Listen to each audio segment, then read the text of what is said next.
வணக்கம்.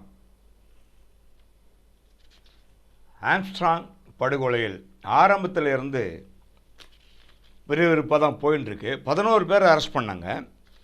அதன் பிறகு அடுத்தடுத்து பல பேர்களை கைது செய்து காவல்துறை மிகப்பெரிய ஒரு அதிர்ச்சியையும் பரபரப்பையும் உண்டாக்கினார்கள்.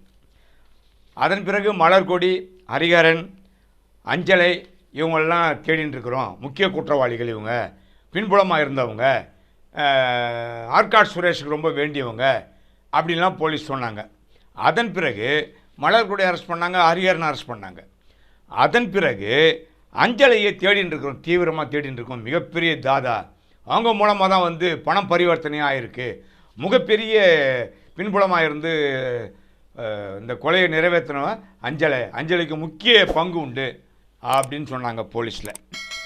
அதன் பிறகு அஞ்சலியை பெரிய தாதாவாக சித்தரித்தாங்க. இதனால் பயந்து மிரண்டு போய் அஞ்சலை வந்து ஆந்திராவில் போய் பதுங்கிட்டாங்க அப்படின்னு வேற சொல்லிட்டாங்க. அதன் பிறகு அஞ்சலையை தேடி தனிப்படை விரைந்தது ஆந்திராவுக்கு அப்படின்னாங்க. அதன் பிறகு ஆந்திராவிலேருந்து தப்பித்து வந்து சென்னைக்கு வந்து விட்டார் அஞ்சலை அப்படின்னாங்க. அப்புறம் பார்த்தா புளியாந்தோப்புலேருந்து பிடிச்சிட்டாங்க அஞ்சலையை. இது ஒன்றும் பெரிய தாதா மாதிரிலாம் கிடையாது. ஏதோ வட்டிக்கு பணம் கொடுத்து ஏதோ பொழப்பு நடத்தின்னு இருக்குது. அதை போய் பெரிய தாதாவாக டெவலப் பண்ணி அப்படியே பில்டப் கொடுத்துட்டாங்க. சரி, தொலைஞ்சு போகுது, நமக்கு அது வேணாம், எப்படியும் போய் தொலைட்டோம். அதன் பிறகு என்ன, அதாவது அது போலீஸாக கிளப்பி விட்ட பூகம்பமாக இல்லை பொதுவாக வந்ததுதான் தெரியாது நமக்கு. ஆம்ஸ்ட்ராங் அவர்கள் படுகொலை நடந்த பிறகு அந்த 16வது நாள், அதாவது அந்த காரியம் செய்வாங்க இல்லையா, அன்னைக்கு வந்து ஆம்ஸ்ட்ராங் அவர்களை படுகொலை செய்தவர்களை பழிக்கு பழி தீர்ப்பது என்று சபதம் ஏற்றிருக்கிறார்கள் என்று உளவு பிரிவுக்கு தகவல் வந்திருக்குது.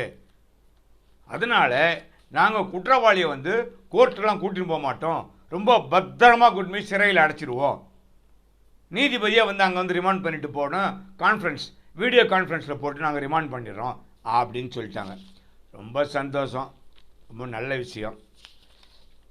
அதன் பிறகு என்னாச்சுன்னா,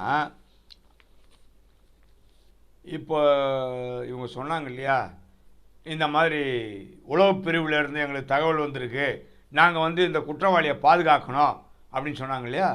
நியாயமான விஷயம். இந்த பாதுகாப்பான விஷயம், இந்த தகவல் உங்களுக்கு முதல்லையே கிடச்சிருந்துச்சா இல்லையா? அப்போ இதே மாதிரி இங்கே சின்சியராக வேலை பார்த்துருந்தா ஆம்ஸ்ட்ராங்கை காப்பாற்றிருக்கலாம் இல்லையா? ஆம்ஸ்ட்ராங் என்பவர் படுகொலையை நம்ம தவிர்த்திருக்கலாம் இல்லையா? அப்போ அங்கே என்ன தப்பு நடந்துச்சு தெரியல. பரவாயில்ல, இனிமேலாவது சுறுசுறுப்பாய் கண்டுபிடிச்சுட்டு இருக்கிறீங்க, சந்தோஷம். இப்போ முக்கியமான விஷயம், இன்னொரு தகவல் வந்திருக்கு. அது என்னன்னா, புதுசாக ஒருத்தர் உள்ளவர். அவர் யாருன்னு பார்த்துங்க, சம்போ செந்தில். அவர் பேர் வந்து சம்போ செந்தில்.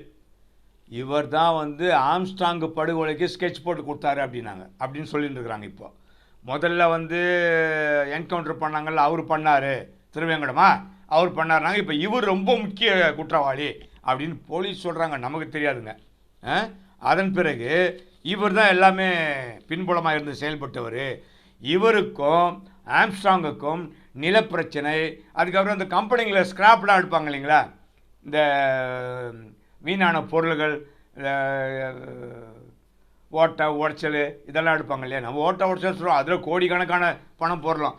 அந்த வியாபாரம் செய்கின்ற இதில் வந்து நம்ம சம்போ செந்திலுக்கும் ஆம்ஸ்ட்ராங்க்கும் பிரச்சனை இருந்திருக்கு, பகை இருந்திருக்கு அப்படின்னு சொல்கிறாங்க. அதனால் ஆம்ஸ்ட்ராங்கை கொலை செய்ய திட்டமிட்டு இருக்கின்ற ஆற்காடு சுரேஷ் கூட இவரும் சேர்ந்துக்கினாரு, சம்போ செந்திலும் சேர்ந்துக்கினாரு, ரொம்ப வசதியாக போயிடும் அப்படின்னு சொல்லிட்டு அவர் கொடுத்த அட்வைஸில் அவங்களுக்கு கூட ஒன்றா சேர்ந்துக்கின்னு கொலைக்கு இவர் பண்ணியிருக்கலாம். இவரும் வந்து அதுக்கு ஐடியா கொடுத்து அந்த கும்பலோடு சேர்ந்திருக்கலாம் அப்படிங்கிற சந்தேகத்தின் அடிப்படையில் காவல்துறையினர் இப்போ சம்போ செந்தில் மேலே விசாரணை பாய்கிறது. அவர் இப்போ ஆளை காணோம். அதன் அடிப்படையிலையும் போலீஸ் விசாரிக்கிறாங்க. ரொம்ப நல்ல சமாச்சாரம் தான். ஹரிதரன் என்பவரை விசாரித்த போது திருவள்ளூர் கொசத்தலை ஆறு வருது இல்லைங்களா, அந்த கொசத்தலை ஆறில் இவர் வச்சிருந்த 6 வகையான கைபேசிகளை அந்த ஆற்றுல போட்டாராம். வாக்குமூலத்தில் சொல்லியிருக்கார். உடனே என்ன பண்ணுறாங்க, தீயணைப்புத்துறை அப்புறம் நீச்சல் வீரர்கள் இவங்க எல்லாத்தையும் கொசத்தலை ஆறில் இறக்கி அந்த 6 செல்ஃபோனை தேடி இருக்கிறாங்க. தேடினதில் ஒரு நாள் 3 செல்ஃபோன் எடுத்திருக்காங்க. அதுக்கப்புறம் இன்னொரு செல்ஃபோன் எடுத்திருக்காங்க. மொத்தம் 4 செல்ஃபோன் எடுத்துருக்குறாங்க. பெரிய விஷயந்தான், அச்சீவ்மெண்ட்டு தான். 2 செல்ஃபோனை தேடின்னு இருக்கிறாங்களாம். இந்த 4 செல்ஃபோனை என்ன பண்ணியிருக்காங்க காவல்துறையினர், செம்பியம் போலீஸார் தடய அறிவியல் துறைக்கு அமைச்சிருக்காங்க. அதில் என்னென்னலாம் இருக்குது, ஐஎம்ஐ நம்பரில் இருந்து எங்கெங்கெல்லாம் கால் போயிருக்கு எல்லாத்தையும் ட்ரேஸ் பண்ணுங்கள் அப்படின்னு சொல்லி கொடுத்துருக்குறதா தகவல். இப்போ கடைசியாக என்ன தகவல்னா, ரம்போ செந்தில் தாய்லாந்து நாட்டிற்கு தப்பித்து விட்டார் அப்படிங்கிற தகவல் போலீஸுக்கு வந்துருக்குது. இப்போ இந்த சம்போ செந்தில இன்டர்போல் போலீஸோட தொடர்பு கொண்டு இவரை கைது செய்வதற்கு அனைத்து நடவடிக்கையும் எடுத்து வருகிறார்களாம் செம்பியம் போலீஸார். அதோடு மட்டுமல்ல, சீசிங் ராஜா அப்படின்னு ஒரு தாதா, அவரையும் தேடிட்டு இருக்கிறாங்களா, இந்த கொலையில் அவருக்கு சம்பந்தம் உண்டு அப்படின்னு. இப்போ அவரும் தாய்லாந்து தப்பிச்சு போயிட்டாரு அப்படின்னு ஒரு தகவல் வந்து, அதன் பிறகு அவர் வந்து இப்போ ஆந்திராவில் தான் பதுங்கியிருக்கிறாரு அப்படின்னு தகவல் அடிப்படையில் ஆந்திராவுக்கு தனிப்படை விரைந்திருக்கிறது. அவர்களை பிடிப்பதற்காக சென்றிருக்கிறார்கள். இதெல்லாம் கரெக்டு. அப்போ இது போன்ற ரவுடிகள், கொலைகாரர்கள், கொள்ளைக்காரர்கள் இருந்து தான் இருந்திருக்கிறாங்க இல்லையா? இவங்களாம் எப்படி நீங்கள் விட்டு வச்சிங்க சொல்லுங்கள்.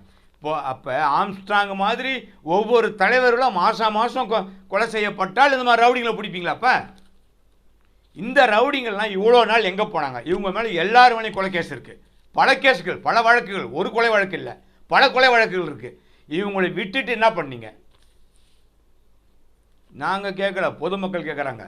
இவ்வளோ ரவுடிங்களே இங்கே இருந்துருக்குறாங்க. அப்போ நீங்கள் கண்டுக்காமல் இருந்துட்டீங்களா, இல்லை கண்டுக்குன்னு பணம் வாங்கின்னு விட்டீங்களா? ஆனால் இன்னொன்று சொல்கிறேன், இந்த ரவுடிகளை ஒழிக்கிறதுக்கு ஒரு டீம் இருக்கு இல்லையா, அந்த டீமை காவல்துறை சரியாக பயன்படுத்தவில்லை. இன்னும் உள்ள குற்றச்சாட்டு காவல்துறையில் இருக்கிறவங்களே சொல்கிறாங்க. அவங்கள சரியான முறையில் பயன்படுத்த மாட்டாங்க மேலதிகாரிகள். அவங்களுக்கு தேவையான கருவிகள், தேவையான ஆயுதங்கள் கொடுத்தா தான் அவங்க வந்து ஒழுங்காக வேலை பண்ண முடியும். அவங்கள சும்மா அடிமைகளாக வச்சுருக்குறாங்க. அவங்கள ஒழுங்காக வேலை பார்க்க விட்டால் அவங்க வந்து கரெக்டாக பிடிப்பாங்க அப்படிங்கிறாங்க. நான் என்ன சொல்கிறேன் அப்படின்னா, நீங்கள் வந்து காவல்துறையினர்களை கொஞ்சம் ஃப்ரீயாக விடுங்க. ஒரு ஒரு ஒரு போலீஸ் ஸ்டேஷன் லிமிட்டில் என்ன 2000 ரவுடியாக இருக்க போகிறான், 1000 ரவுடி இருக்க போகிறானா? 2 ரவுடி இருப்பான், 3 ரவுடி இருப்பான். இவனை கண்காணிக்கிறது நல்ல போஷாக்கான ஒரு எஸ்ஐ, 2 கான்ஸ்டபிளை கொடுங்க. இந்த ரவுடிகள், இந்த சமூக விரோதிகள் எதுக்கு விட்டு வச்சிருக்கிறீங்க? எவ்வளோ ரவுடிகள்ங்க. இப்போ நீங்கள் தான் பட்டியல் போட்டு கொடுத்துருங்க. காவல்துறையினர் அவர்களே, மகா கணம் பொருந்திய காவல்துறையினர்களே, நீங்கள் தான் இந்த ரவுடி லிஸ்ட்டை கொடுக்குறீங்க. அப்போ இந்த ரவுடிகள்லாம் உயிரோடு இருக்கிறாங்க, லைவில் இருக்காங்க, எல்லா கட்ட பஞ்சாயத்தும் பண்ணுறாங்க. உங்களுக்கு எப்படி தெரியாமல் இருக்கும்? மக்கள் நிம்மதியாக இருக்க வேண்டுமானால் நீங்கள் விழிப்புடன் இருக்க வேண்டும். 1, நீங்கள் விழிப்புடன் இருந்தால் ரவுடிங்க ரோட்டுக்கு வர மாட்டான், திருட்டு பையன் ரோட்டுக்கு வர மாட்டான். நீங்கள் கண்காணிப்பில் நீங்கள் வந்து கரெக்டான நடவடிக்கையில் இருந்தீங்கன்னா, துப்பாக்கியோட போலீஸ் அனுப்புங்க ஒவ்வொரு ஏரியாவுக்கும். ரவுடி பையன் வரானா பாருங்கள், பொதுமக்கள் நிம்மதியாக நடமாடுவாங்க. அதை விட்டுட்டு தேவையில்லாதெல்லாம் பண்ணிட்டு இருக்கிறீங்க. மக்களுக்கு பாதுகாப்பு கொடுக்க தானே சார் நீங்கள் இருக்கிறீங்க, காவல்துறை இருக்கிறீங்க. சொல்லுங்கள், அந்த போலீஸை சுதந்திரமாக வேலை செய்ய விடுங்க. மக்களுக்கு நீங்கள் அரணாக இருக்கணும் அப்படின்னா இது போன்ற ரவுடி பசங்களை களை எடுத்து ஒவ்வொருத்தரும் காலி பண்ணால் தான் சரி வரும். இந்த வழக்குலேயும் எப்படியோ போகுது. இப்போ நம்ம எதுவும் பேச முடியல இந்த வழக்கை பற்றி. எங்கேயோ ஆரம்பித்து எங்கேயோ போகுது. ஏற்கனவே நான் சொல்லியிருந்தேன், இது மாத கணக்கில் போயின்னு இருக்கும், இதை பற்றி நம்ம பேச முடியாதுன்னு. அதே தான், இது 6 மாதம் கூட இழுக்கும் இது இன்வெஸ்டிகேஷன். இப்போ போயிட்டா தாய்லாந்து வரைக்கும் போயிருக்குது. இப்போ அதுக்கப்புறம் எங்கே போகுதுன்னு தெரியாது. அதனால் நாம் அவசரப்பட முடியாது இந்த விஷயத்தில். கொஞ்சம் கொஞ்சமாக தான் பேச முடியும். மீண்டும் இன்னொரு காணொலி காட்சியில் உங்களை சந்திக்கின்றேன். நன்றி, வணக்கம்.